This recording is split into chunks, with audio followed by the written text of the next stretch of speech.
Hi,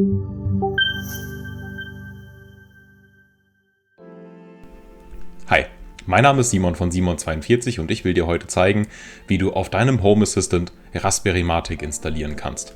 Vielleicht noch vorher, was ist Raspberry-Matic eigentlich? Wenn du Homematic-Geräte bei dir im Einsatz hast, also Homematic IP oder auch normalerweise Homematic Classic, also die normalen Funkgeräte von Homematic, dann hast du normalerweise auch eine CCU, also die Steuerzentrale von Homematic bei dir zu Hause.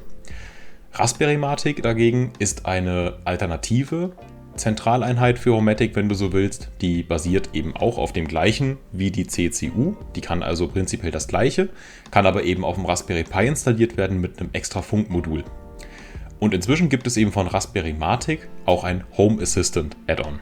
Das heißt also, du kannst anstatt 2 Raspberry Pis zu betreiben, nur einen betreiben mit Home Assistant und eben mit dem Add-on Raspberry Matic und dann auch wieder einem Funkstick, der an deinem Raspberry Pi mit Home Assistant angeschlossen ist. Über diesen Stick und Raspberry Matic kannst du dann eben deine Homematic-Geräte steuern. Und wenn du den richtigen Stick benutzt, kannst du sogar Homematic IP und Homematic Classic-Geräte, also die ganz normalen Homematic-Geräte, damit eben bedienen und einrichten. Genau. Ich habe das bei mir gemacht, weil meine CCU, ich habe immer noch eine CCU 2 müsste es sein, relativ langsam geworden ist über die ganzen Jahre jetzt und ich kann das halt einfach nicht haben, wenn ich auf die Oberfläche gehe und alles ist so hakelig und man denkt sich, oh Gott, wie lang läuft die noch? Und im Fall der Fälle kann man die dann eben durch ein Backup wiederherstellen, klar. Man sollte aber dann eben darauf achten, dass man auf dieselbe Hardware geht, also auch wieder auf eine CCU 2. Inzwischen kann man die aber gar nicht mehr so einfach kaufen, denn beim Wiederherstellen von Backups der CCU 2 auf die 3 gibt es häufig Probleme und deswegen wollte ich es gar nicht erst so weit kommen lassen und es war an der Zeit, da die so träge geworden ist, dass ich es auch einfach nicht mehr eingesehen habe. Und eine CCU 3 wollte ich mir nicht kaufen, weil ich nicht noch ein Gerät will. Ich will ja quasi alle meine Smart Home Zentralen in Home Assistant integrieren und da bietet sich Raspberry Matic natürlich an. Genau, so viel dazu. Was brauchst du dafür? Du brauchst schon einen bestehenden Home Assistant, der muss installiert und zumindest grundkonfiguriert sein und der Home Assistant Custom Store natürlich muss installiert sein. Falls du nicht weißt, wie das geht, sowohl die Installation als auch den Home Assistant Custom Store findest du bei mir auf dem Kanal. Also ein Video dazu, wie du das machen kannst. Und was du noch brauchst, ist natürlich ein Funkstick für Homematic. In meinem Fall benutze ich einen Homematic IP RF USB Stick. Die Artikelnummer müsste auch noch ein bisschen weiter hier unten stehen.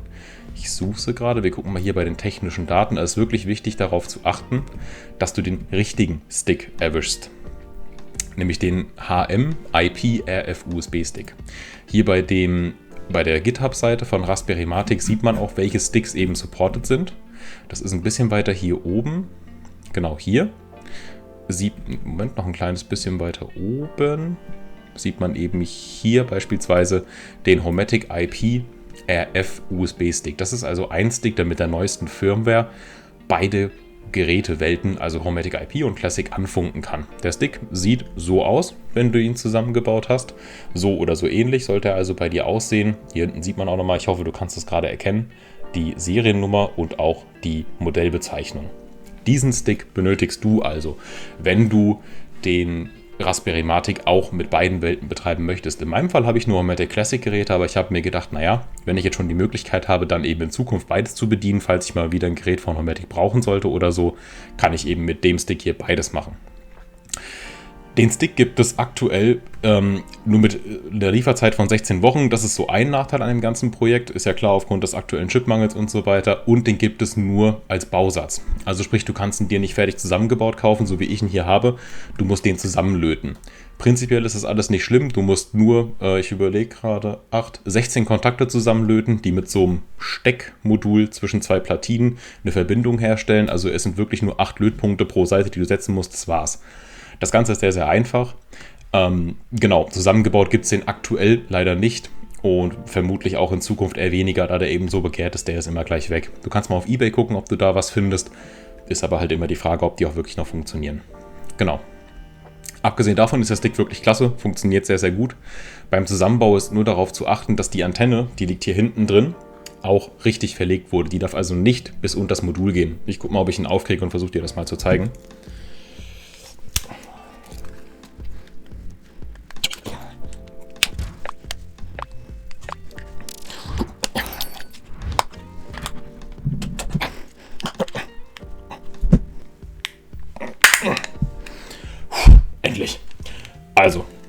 So sieht der Stick aus. Hier sieht man übrigens auch nochmal die Funkkontakte. Das sind quasi einmal die hier, also die Steckkontakte. Das sind einmal die hier oben. Und dann eben entgegengesetzt dazu auch noch auf der anderen Seite, also hier diese Kontakte über meinem Fingernagel. Das sind also die quasi wirklich zusammengelötet werden müssen. Mehr ist es tatsächlich nicht. Hier müssen Lötpunkte drauf und das war's. Was eben wichtig ist an der ganzen Sache ist, wie gesagt, dass die Antenne, die du hier hinten bei mir siehst, tatsächlich auch genauso, wie du sie bei mir hier sehen kannst, verlegt ist. Ich zeige dir das gerade nochmal. Hier. Also tatsächlich das Ende des Antennenkabels muss eben hier sein. Das heißt also, das Antennenkabel darf nicht weiter bis in den Körper des Sticks reingehen, denn du hast sonst das Problem, dass das Interferenzen verursachen kann. Und bei Raspberry-Matic ist eine Überwachungsfunktion mit dabei, die eben guckt, dass dein Stick, also der hier, nur funkt, wenn das Frequenzband frei ist. Und da das eben so ist, kann zum einen dein Stick keine fehlerhaften Kommandos senden, was der Sinn des Ganzen ist, aber wenn dein Kabel eben zu weit unten drunter liegt, dann erkennt dein Stick dauerhaft, dass hier eben zu viel gefunkt wird wegen elektrischer Interferenzen und sendet einfach gar nicht mehr. Das heißt also wirklich darauf achten, das Kabel sollte so drin liegen und darf also nicht bis zur Platine wieder gehen. Der Rest einfach genau hier oben drüber liegen lassen. Beim Zusammenmachen des Sticks kann man das dann einfach verstecken. Genau. Okay, so viel zum Stick. So, ist wieder zusammen. Sehr gut, stecke ich dann gleich an. Dann, was ist noch wichtig bei dem Stick? Du musst für den Stick keine Konfiguration vornehmen für Raspberry-Matic, was ein riesen Vorteil ist. Du musst keine GPIO-Pins mappen oder so, einfach einstecken und glücklich sein. Aber dieser Stick sollte etwas weiter weg sein von deinem Raspberry Pi, denn der Raspberry Pi ist leider ebenfalls dafür bekannt, dass er selber Interferenzen verursachen kann. Also solltest du im Optimalfall ein 2 Meter Verlängerungskabel und ganz wichtig ein USB 2.0 Kabel nehmen. Und der Stick darf auch nur an einen USB 2.0 Stick des Raspberry Pi 4, also an einen Slot, angeschlossen werden. Du hast ja einmal die beiden blauen Ports am Raspberry Pi 4 und einmal die beiden schwarzen Ports. Und der muss also in einen der beiden schwarzen Ports gesteckt werden oder eben das Verlängerungskabel, beispielsweise so eins hier. Genau, und im Optimalfall, wie gesagt, 2 Meter weg. Ich mache es bei mir so, deswegen sind hier auch so Klebereste drauf. Der hängt bei mir quasi einfach an der Wand. Und genau, mein Netzwerkschrank mit dem Raspberry Pi ist quasi da irgendwo, also 1,5 Meter entfernt. Und der Stick hängt dann quasi einfach an der Wand, möglichst weit oben, sodass da eben auch keine anderen elektrischen Geräte in der Nähe sind. Und ich habe damit überhaupt keine Probleme. Der Empfang ist perfekt und alle Geräte funktionieren reibungslos. Jetzt schon viel mehr, als ich erzählen wollte. Ich stecke den Stick jetzt wieder in meinen Raspberry Pi ein, auf dem Home Assistant läuft. Und dann sehen wir uns gleich wieder. Gut, ich bin wieder zurück. Der Home Assistant ist neu gestartet und der Stick steckt drin. Warum ist der Home Assistant neu gestartet? Ganz einfach. Ich starte den immer neu, wenn ich irgendwie Änderungen an Hardware vornehme. Dazu gehört eben auch das Einstecken eines USB-Sticks, um eben gleich Mounting-Problemen und so weiter von seitens eben des Linux-Kerns aus dem Weg zu gehen. Denn genau, bei Linux werden eben USB-Sticks gemountet und ich möchte natürlich, dass gleich Raspberry-Matic keine Probleme hat, den Stick zu erkennen. Wenn du nicht weißt, wie du den Home Assistant, also den gesamten Raspberry in dem Fall neu starten kannst, dann mach das bitte auch, nachdem du deinen Stick eben eingesteckt hast in den USB 2.0 Port und dann geh hier auf System und bei System gehst du auf Hardware. Unter Hardware gibt es dann hier Host neu starten. Genau, da wird er eben einmal rebootet und du kannst dir sicher sein, okay, der Stick wurde jetzt richtig gemountet. Okay, zur Installation des Raspberry-Matic Plugins auf Home Assistant. Wie machen wir den Anfang? Wir gehen zuerst mal hier links auf die Einstellungen, gehen auf die Add-ons und müssen hier in den Add-ons erstmal ein Repository hinzufügen. Die ganze Anleitung findest du auch hier unter github.com, Jens Maus, Raspberry-Matic, Wiki und dann Installation Home Assistant. Hier findest du die Installation für das Plugin auf Home Assistant. Genau, und hier kannst du eben auch der Anleitung folgen. Fangen wir mal oben an. Wie gesagt, hier ist nochmal die Hardware, die unterstützt wird für den Homematic IP RF USB. Für den Stick, den ich benutze, müssen wir sonst nichts weiter machen. Da können wir hier oben wirklich alles skippen. Wir müssen also hier überhaupt nichts einstellen oder sonst irgendwas machen. Und da wir auch kein Home Assistant supervised, sondern das Home Assistant Betriebssystem auf dem Raspberry Pi benutzen, müssen wir also diese Schritte hier auch nicht ausführen. Wenn du also Home Assistant Supervised benutzt oder eben einen anderen Homematic Stick oder auch ein Modul für die GPIO-Ports, musst du also gegebenenfalls hier nochmal reinschauen und gegebenenfalls hier noch ein paar weitere Schritte vorher durchführen. Genau deswegen empfehle ich dir auch genau diesen Stick, weil er eben für Faule ist, wie für mich. Okay, Die Installationsschritte. Zuerst mal ganz wichtig, wenn du das Legacy, also das inzwischen nicht mehr supportete Homematic CCU Add-on benutzt, musst du es deinstallieren. Hier oben stehen die Punkte, die du dafür ausführen musst. Als nächstes müssen wir in dem Add-on Store eben die Repository, wie schon gesagt, hinzufügen. Dafür gehen wir hier auf den Add-on Store, unten rechts, sagen dann, wir müssen hier oben auf die 3 Punkte und hier sagen wir Repositories. In den Repositories können wir jetzt hier mit hinzufügen, ein neues hinzufügen, dafür brauchen wir die GitHub-URL. Die finden wir hier unter dem Bild oder hier neben 3. https github.com, Jens Maus, Raspberrymatic. Das kopieren wir von hier und fügen es einfach hier ein, sagen hinzufügen, dauert einen kurzen Moment. Und sobald das dann durch ist, sollten wir eben unten oder hier in der Mitte irgendwo einen neuen Bereich sehen, eben für Raspberrymatic, wo wir dann das Ding installieren können, wenn wir keinen Fehler bekommen. Genau, wir gucken mal, was der Fehler war. Die Logs kannst du dir übrigens hier unter Einstellungen, dann bei System und Logs angucken.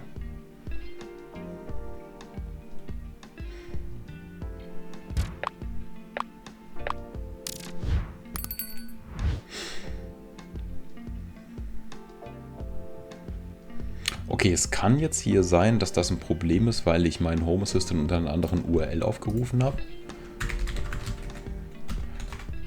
Wir versuchen mal eben die Normaladresse, also die DuckDNS-Adresse, die wir uns hier eingerichtet haben, und probieren hier mal das Add-on erneut hinzuzufügen.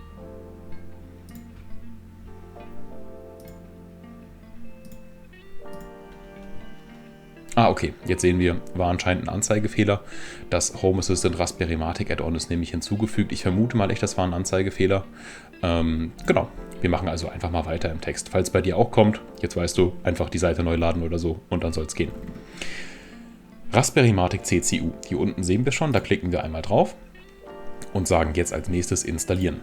Es ist wirklich sehr straightforward, das ganze Setup, und normalerweise wird auch der USB-Stick jetzt anschließend direkt erkannt und wir müssen eigentlich gar nicht viel machen. Es ist ziemlich unspektakulär wirklich an der Stelle. Vielleicht während wir hier warten, mal 1-2 Worte zum Backup, was du ja vielleicht von deiner CCU 2 oder CCU 3 erstellt hast und jetzt hier einspielen möchtest. Da gibt es 2 wichtige Sachen zu beachten. Zum einen, ich habe ja eine CCU 2, wie ich dir erzählt habe, oder hatte. Ich habe es natürlich alles schon mal gemacht. Und naja, da gibt es ein Problem. Die Backups sind nicht so wirklich miteinander kompatibel. Also laut dem Plugin Raspberrymatic ist das eigentlich so. Man liest aber immer wieder, dass es da zu Problemen kommt. Und bei mir war das eben auch so. Meine Homematic-Geräte auf der CCU haben einen sogenannten Sicherheitspin aktiviert gehabt. Das ist in der Oberfläche unter System oder so in den Einstellungen. Da kannst du ganz oben einen Sicherheitsschlüssel festlegen, den die Geräte dann benutzen, um miteinander zu kommunizieren. Den Schlüssel hatte ich erstmal vergessen. Also musste ich den erstmal sehr aufwendig aus dem Backup, was ich mir erstellt hatte, auslesen und decrypten. Oder genauer gesagt aus der CCU 2. Das geht über Umrechnung von Base- und Hexwerten. Kann man das machen. Auf meinem Blog findest du dann einen Artikel zu, wenn es dir auch so geht. Und dann hatte ich erstmal wieder diesen Key. Weil das Ding ist, diesen Sicherheitsschlüssel brauchst du, wenn du das Backup auf der Raspberrymatic oder auch auf einer zweiten CCU wieder einspielen willst. Ohne diesen Sicherheitsschlüssel kannst du das Backup nicht wiederherstellen. Es ist dann quasi nicht lesbar. Und ohne diesen Sicherheitsschlüssel können deine Geräte auch überhaupt nicht mit der Zentrale kommunizieren. Du musst dir das so vorstellen, diese Geräte benutzen diesen Schlüssel, um die Kommunikation zu maskieren oder eben zu verschlüsseln. Und wenn deine Zentrale diesen Schlüssel nicht kennt, dann kann sie mit diesen Geräten faktisch nicht kommunizieren.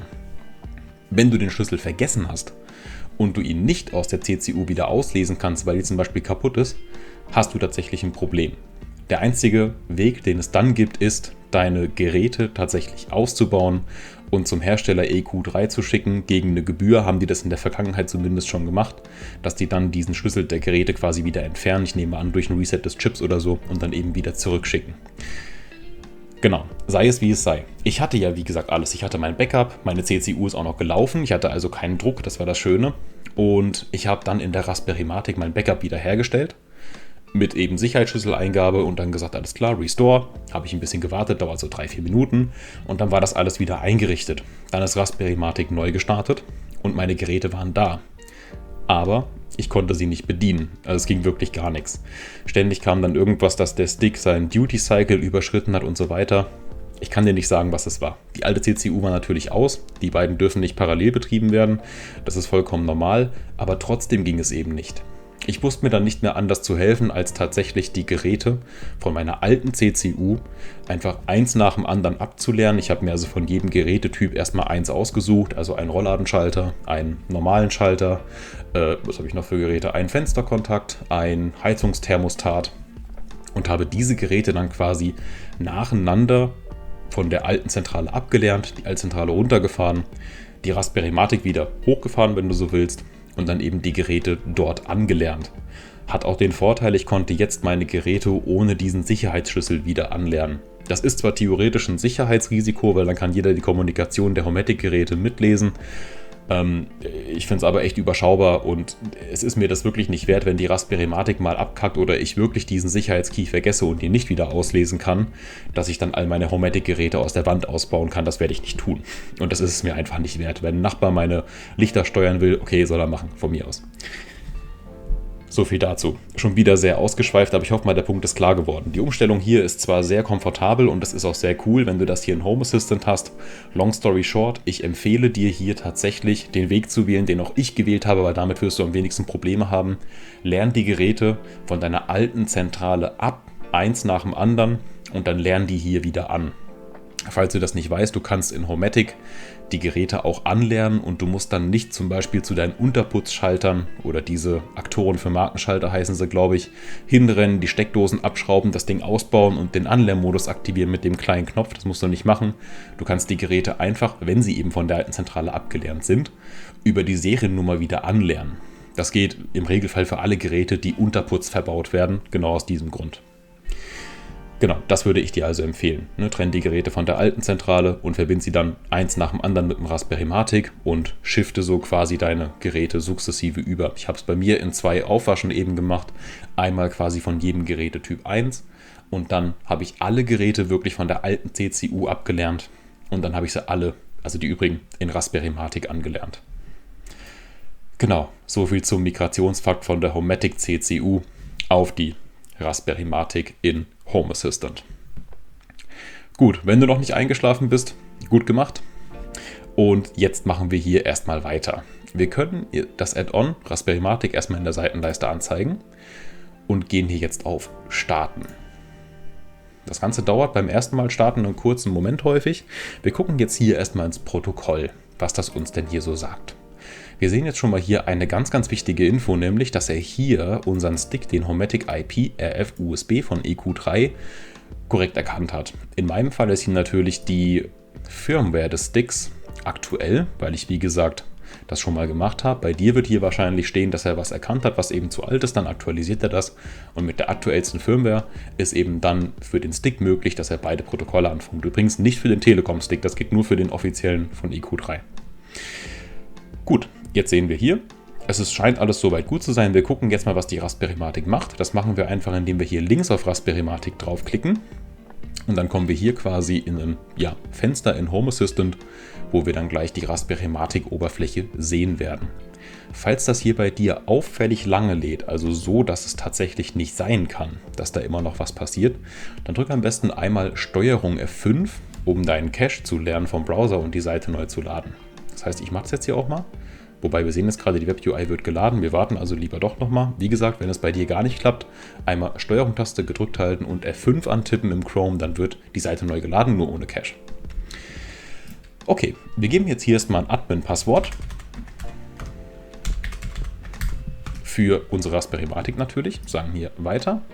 Die Einstellungen können wir, finde ich, auf Express lassen. Ich will hier nichts Besonderes einstellen. Ich sage jetzt hier, die Sicherheitssettings sollen relaxed sein. Ich sage hier OK und sage, ich habe die Warnung gelesen. Natürlich bitte einmal durchlesen, wenn du nicht weißt, was hier alles passieren kann und so weiter. Und dann auf Weiter. Und jetzt ist unsere Raspberry-Matic schon bereit. Jetzt können wir hier tatsächlich alles machen, Geräte anlernen und so weiter, wenn wir Folgendes getan haben. Wir müssen den Stick an sich als neues Gerät anlernen. Das ist ganz, ganz wichtig. Das heißt, das Erste, was du hier tust, ist, du gehst oben rechts auf Gerät anlernen. Hier wirst du sehen, du hast im Posteingang ein Gerät und dieses Gerät ist eben der Stick selber. Das wird einfach bei Raspberry-Matic so gehandhabt, dass der Funkstick sozusagen ein eigenes Gerät ist Und du musst hier nichts weiter einstellen, einfach auf Fertigstellen gehen.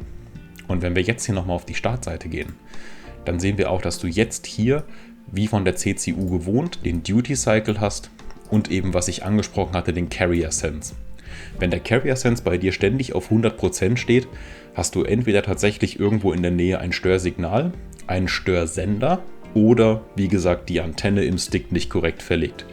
Oder dein Raspberry, also der Stick ist zum Beispiel direkt am Raspberry dran ohne Verlängerungskabel, dann kann das eben auch sein. Oder er ist am USB 3.0 Port angeschlossen, dann kann der Carrier Sense auch immer auf 100% sein.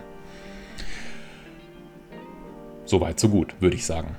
Wir sind jetzt, was die Raspberry-Matic-Installation auf Home Assistant angeht, fertig. Jetzt würdest du eben hier hingehen, deine Geräte anlernen oder halt erst logischerweise von der alten Zentrale ablernen, dann hier anlernen und sobald du alle Geräte angelernt hast, würdest du dich spätestens fragen, na super, aber wie bekomme ich die jetzt eigentlich in Home Assistant gesteuert? Denn, das muss man wissen, das ganze Add-on hier ist wirklich gekapselt. Also das ist wirklich eine CCU und Home Assistant hat jetzt nicht direkt schon eine Integration damit.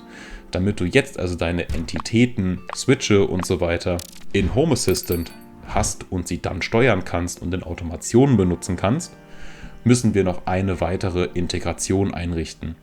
Und das ist dann die Homematic-Integration. Die stellt dann quasi die Verbindung her zwischen Home Assistant und Raspberry Matic und genau veröffentlicht die Geräte sozusagen auch in Home Assistant. Klingt alles furchtbar kompliziert, ist aber ganz einfach. Was ich hier jetzt tun werde, ist, ich werde mein Backup vom Home Assistant wiederherstellen, damit ich jetzt hier nicht nochmal alle Geräte anlernen muss. Und wir sehen uns gleich wieder, sobald das Backup eingespielt ist. So, willkommen oder wohl eher willkommen zurück. Jetzt habe ich hier bei mir mein Backup eingespielt von Home Assistant. Du solltest also jetzt in deiner Raspberry Matic deine Geräte eingerichtet haben und so wie ich hier deine Geräte steuern können. Ich zeige es dir gerade mal. Ich gehe hier einfach auf Status und Bedienung, Geräte und wir nehmen jetzt mal hier zum Beispiel ein Wohnzimmer und schalten mal hier im Wohnzimmer das Licht ein. Solltest du hinter mir gleich sehen, dass das Licht angeht. Ich hoffe doch, es geht. Ja, es geht. Sehr gut. Okay, also den Status solltest du jetzt eben auch haben. Was wir jetzt noch tun müssen, ist die Integration zu Home Assistant einrichten. Das Ganze ist hier auch auf der GitHub-Seite von Raspberry Matic beschrieben. Ganz unten siehst du hier, da gibt es die Home Assistant Integration. Jetzt brauchst du das, was ich anfangs schon angedroht habe, nämlich die HACS. Also du brauchst den HACS, den Home Assistant Custom Store in deinem Home Assistant. Dazu habe ich auch ein Video auf meinem Kanal, wenn du das noch nicht gemacht hast. Denn auch hier in der Anleitung die ersten Schritte, also wirklich komplett hier alles, was da oben ist und so weiter und so fort. Das dreht sich wirklich alles um die HACS-Installation. Hier geht es erst los mit dem eigentlichen Plugin oder mit der eigentlichen Integration, die wir jetzt brauchen. Gut, damit wir das jetzt tun können, brauchen wir hier den GitHub-Pfad. Also einmal den hier, diesen Custom Homematic Pfad, den müssen wir jetzt erstmal hier, wie auf dem Bild zu sehen, als Custom Repository hinzufügen. Dafür gehen wir hier in unserem Home Assistant auf HACS, sagen hier unter Integration, glaube ich, hier oben, genau, benutzerdefinierten Repositories. Hier sagen wir jetzt bei der Repository, welchen Pfad wir wollen. Hier können wir noch eine Kategorie festlegen, in dem Fall ist es Integration. Und sagen hinzufügen. Okay, jetzt sehen wir hier, die Repository existiert also im Store. Das heißt, wir können diese Integration hier auch direkt suchen. Das heißt, wir gehen mal hier auf Durchsuchen und Herunterladen von Repositories und suchen hier mal nach Homematic. Und hier sehen wir auch schon Custom Homematic. Das heißt, in dem Fall können wir hier raufklicken. Wir brauchen den GitHub-Link gar nicht. Und können jetzt hier, nachdem das eben kurz geladen hat, das Repository mit HACS installieren. Das ist das Erste, was wir tun müssen. Hier wählen wir die aktuellste Version aus und sagen herunterladen. Was jetzt passiert, das wird von GitHub eben runtergeladen auf deinen Home Assistant. Und genau. Okay, jetzt ist das Plugin hier bei mir installiert. Jetzt sehen wir hier schon ausstehender Neustart. Das heißt, machen wir jetzt zuerst. Wir gehen hier einmal auf die Entwicklerwerkzeuge und sagen unter YAML Konfiguration prüfen, einfach nur sicherheitshalber. Hier sehen die Konfiguration ist in Ordnung, also können wir neu starten. Nach dem Reboot sehen wir uns gleich wieder. Okay, der Reboot ist durch. Jetzt können wir mit den nächsten Schritten fortfahren. Die nächsten Schritte sind, wir müssen jetzt die Integration einrichten. Das heißt also, wir gehen hier auf die Einstellungen, Geräte und Dienste Und hier unter den Integrationen sollten wir jetzt, wenn wir eine Integration hinzufügen wollen, eben auch Homematic finden. Wir suchen mal danach. Homematic, hier sehen wir es schon, Homematic IP Local ist in dem Fall das Richtige. Da klicken wir einmal drauf, das dauert jetzt einen kurzen Moment und anschließend werden wir nach den Zugangsdaten zu unserem Raspberry Matic gefragt. Die kopiere ich mir jetzt eben weg, ich dupliziere hier einfach einmal den Tab mit Rechtsklick duplizieren und gehe jetzt hier auf Raspberry Matic und hier, wir gehen auf die Einstellungen, dann auf die Add-ons und gehen hier auf Raspberry Matic CCU. Hier kopieren wir uns jetzt den Hostname raus, denn den brauchen wir gleich, den müssen wir der Integration mitgeben, damit die weiß, wie unsere Raspberry Matic Instanz überhaupt heißt. Jetzt sehen wir auch schon, das Homematic IP Plugin hat jetzt geladen und jetzt müssen wir hier, wie gesagt, den Instanznamen der Integration, genau, müssen wir jetzt hier angeben und hier eben CCU Hostname IP-Adresse. Das ist also jetzt das Wichtige. Instanzname ist, meine ich, egal was da drin steht. Wir spicken mal kurz in die Dokumentation. Genau, hier sehen wir jetzt, kann einfach zum Beispiel Raspberry Matic heißen, wäre in dem Fall ja auch treffend. Raspberry Matic. CCU-Nutzername ist Admin und Passwort ist eben das Passwort, was du in der Raspberry Matic gesetzt hast. Verzeihung. Okay, in meinem Fall ein ganz einfaches Kennwort. Und jetzt können wir hier schon auf Absenden gehen. Jetzt müssen wir entscheiden, welche Homematic-Gerätetypen wir aktivieren möchten. In meinem Fall habe ich zwar keine Homematic IP-Geräte, aber der Stick, den ich habe, kann ja auch Homematic IP-Geräte anfunken und eben die normalen Homematic Classic oder Bitcos-Geräte. Das heißt also, diese beiden möchte ich auf jeden Fall aktivieren, denn auch wenn ich jetzt gerade die Geräte von Homematic IP nicht habe, habe ich die vielleicht in Zukunft und ich möchte die Integration dann nicht mehr verändern. Außerdem habe ich bei mir auch Heizgruppen eingerichtet, die möchte ich mir hier also auch überholen mit Aktiviere Heizgruppen und Homematic Wired möchte ich nicht, denn ich habe dafür keinen Stick und auch in Zukunft kein Interesse daran, diese Geräte zu benutzen. Jetzt können wir hier auf Absenden klicken. Das Ganze dauert jetzt einen kurzen Moment und was jetzt passiert ist, die Homematic IP-Integration kontaktiert jetzt unsere Raspberry Matic und schaut, welche Geräte sind hier eingerichtet und welche davon kann ich als Entitäten rüberladen. Und das Ergebnis sehen wir jetzt hier. Wir haben jetzt zum Beispiel einmal die Raspberry Matic an sich, die Statuswerte und so weiter hat, die tue ich bei mir hier in den Control Room, weil die möchte ich nicht in dem wirklichen Raum haben, die interessiert mich da nicht. Genau wie hier diese HMRCV50 Bitcos RF, die möchte ich auch im Control Room, weil das kein richtiges Gerät ist. Und hier geht es dann eben los mit denen, die wirklich Geräte sind. Die muss ich jetzt also in die entsprechenden Bereiche zuweisen, genau wie du.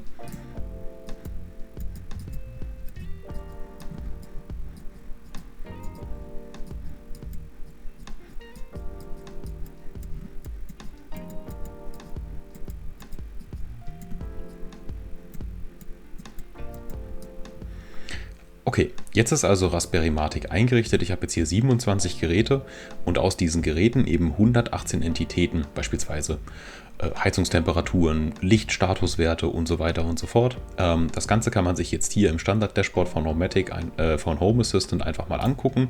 Wir klicken hier auf Übersicht und sehen jetzt hier schon, dass wir eben viele neue Geräte haben. Beispielsweise hier im Flur haben wir jetzt Funk, Dimmaktor, Dose Flur. Wenn ich den ausschalte, soll das hinter mir dunkel werden. Ich gucke mal kurz hinter, ob es wirklich so ist.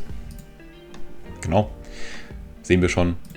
Das Ganze ist hier natürlich mit einer ganz kleinen Zeitverzögerung, da natürlich jetzt dieses Plugin für die Integration eben mit deiner Raspberry Matic kommunizieren muss. Die muss den Befehl senden, das muss dann zurückgemeldet werden und das muss dann hier in Home Assistant angezeigt werden. Deswegen ist das eben nicht ganz Echtzeit, aber wir können mit einer Verzögerung von einer Sekunde, glaube ich, mehr als leben und es ist immer noch weniger, als du über irgendeine andere Integration hier reinkriegen würdest. Prinzipiell war es das auch schon. Ich hoffe, dir hat das Video gefallen. Wenn das so ist, lass mir gerne einen Daumen nach oben da und schau dich gerne auf meinem Kanal um, wenn du mehr zu Home Assistant wissen willst. Und bis zum nächsten Mal. Mach's gut. Ciao.